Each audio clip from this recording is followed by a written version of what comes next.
Hello, my name is Katie Limbach. I am an education specialist with the NDE Office of Early Childhood.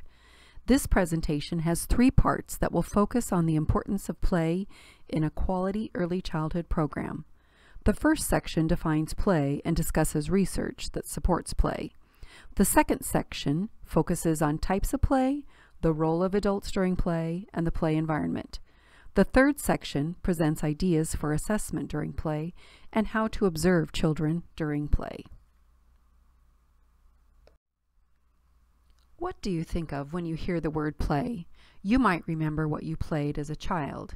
Games including Kick the Can, Monopoly, Go Fish, or playing with friends, building with Legos, dressing up in your mother's old clothes, or putting on a magic show. As early childhood educators, we think of play as the way children learn and explore through their environment. Rule 11, Section 005.03 states, "The pre-kindergarten program shall provide a play-oriented learning environment which facilitates the optimal growth and development of children with opportunities for age-appropriate learning experiences through active involvement with people and materials." Early child research has shown that children learn best when educators focus on the whole child, as it is nearly impossible to separate the different areas of development from each other.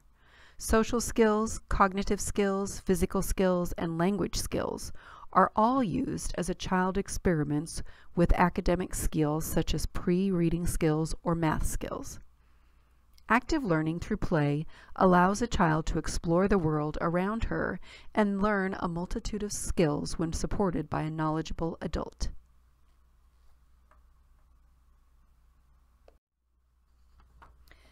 Diane E. Levine, a professor of early childhood education at Wheelock College, sums up the value of play this way. Play is essential for children's optimal development and learning. Through play, children use what they already know to help them figure out new things, see how they work, and master skills.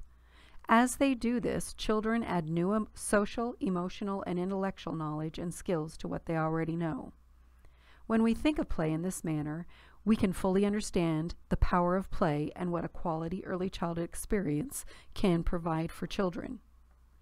In the following video, Dr. Jeffrey Twayrick-Smith of Eastern Connecticut University offers a quick introduction to the importance of play and ways for adults to support young children as they play.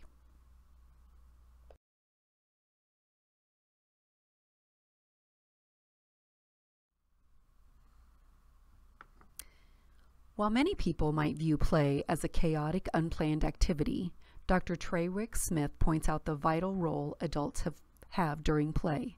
For children to obtain the highest benefits of play, it is necessary that adults be intentional in all their interactions during play. Extensive research supports the use of play in a quality early childhood program. Longitudinal studies show that children demonstrate their most advanced language skills during play. These language skills lead to increased literacy knowledge as children explore words when pretending to write a prescription while playing doctor, or when playing school and pointing to words in a book, or even when writing a note using phonetic spelling that says construction site for the block structure they built. Research has also found that play helps children understand math concepts as they build with logs, blocks, and Legos. Children experiment with concepts such as shape, space, and measurement while building. The use of manipulative math games seems to engage children in a more complex manner than worksheets or flashcards. Research has also confirmed that children learn and display their knowledge of math best during play or while in a playful environment. Oftentimes, when asked to rote count, young children appear to be unable to count correctly. However, if a child is using a play fishing rod and plastic fish, she will happily count the number of fish she just caught and proudly display them to her teacher. Adults often see that children's attention is captured when a concept is introduced in a playful manner or using play. The use of play also enhances a child's executive function skills, which include paying attention, organizing and planning, initiating tasks and staying focused, regulating emotions and self-control. These skills are linked to school readiness skills in language, literacy, and math. Along with executive function skills, children also learn problem-solving skills through play. For example, two children can solve a social issue over who gets to play with the red truck, or a child might solve the problem of how to make a box for her mother using construction paper. Social development is highly evident during play. Children work on their self-regulatory skills while playing grocery store with other children. They practice language skills as they wait their turn to be the customer and then the clerk. During dramatic play, children have multiple opportunities to practice getting along with others, waiting a turn for the princess crown, trading the blue truck for the yellow truck, or sharing the large blocks while building a tower. Just as important is the way that children use play in order to cope with stress. A child who is experiencing stress may try to calm down by choosing a quiet activity such as Play-Doh, or by choosing a more active activity such as riding a trike. Research has also shown that children who experience play during their preschool years generally did better on kindergarten reading and math tests than those children whose preschools utilized a direct instruction approach. Other benefits of a play-based approach as opposed to a direct instruction approach include less stress, increased engagement, better social skills, and less hostility and aggressive behavior.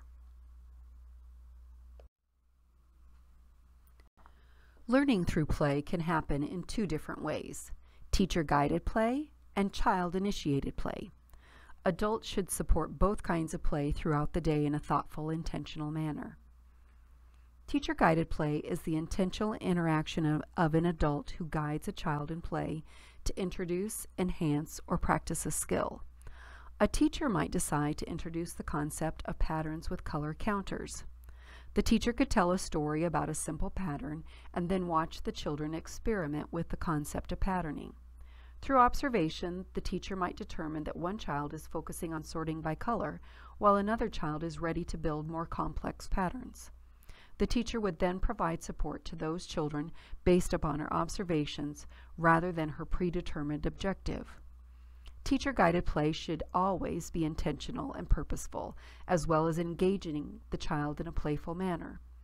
Each teacher's playful manner will be based on their own personality and should be enthusiastic while being authentic. Child-initiated play allows the child to determine what she will do and how she will explore her environment. Through child-initiated play, a teacher is able to expand a child's knowledge while asking questions or giving feedback, but the teacher's interactions are based on what the child is doing, rather than a predetermined objective from the teacher. Joining a child as he plays with Play-Doh and then discussing sizes is one way to extend a child's knowledge during child-initiated play. Asking open-ended questions encourage children to think and reason rather than just providing short, rote answers. Some examples of open-ended questions include: how did you decide to build that? What do you suppose would happen if we used large blocks rather than small blocks? Why did you pick that color? Adult interaction is vital in a play-based classroom. Both teacher-guided play and child-initiated play requires adults to be very aware of each child and his unique needs. When you enter a quality early childhood program that believes in the benefits of play, you will see all the adults actively engaged with children as they explore the environment. Adults should always be watching and learning while children play. This concludes the first section of play. Consider the kinds of play you engaged in as a child. Where and for how long did your play take place? What differences, if any, do you see in the play of children today? What experiences have you had with child-initiated play or teacher-guided play in the classroom? Please join me for the next section on play, which focuses on types of play, the role of adults during play, and the play environment. Here are just a few resources that can help you build your knowledge and understanding of the importance of play.